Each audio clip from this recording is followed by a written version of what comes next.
So ayan, kumusta po ang lahat? Hello po mga viewers. Ngayon po, ang topic natin is kung paano magpalaki ng dibdib. So bibigyan ko kayo ng napakasimpleng tip, okay? Simple lang po. Kung may tabo kayo sa bahay, lagyan nyo ng asin, ilagay sa didi, alugin. O diba, ganon ang ating sikreto. Kailangan ng pag-alog pantay, okay?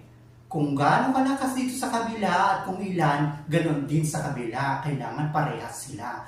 Kailangan din katamtaman lang, huwag sobra. Kasi po, pag sumubra ang pag-alog nyo, at saka sobrahan ng lakas, baka po hindi dede nyo ang lumaki. Oo, baka hindi dede nyo ang lumaki, kundi utong nyo ang dadami. Di ba? Kaya dapat pantay lang. Sabi nga dito, shoya, ganyan lang.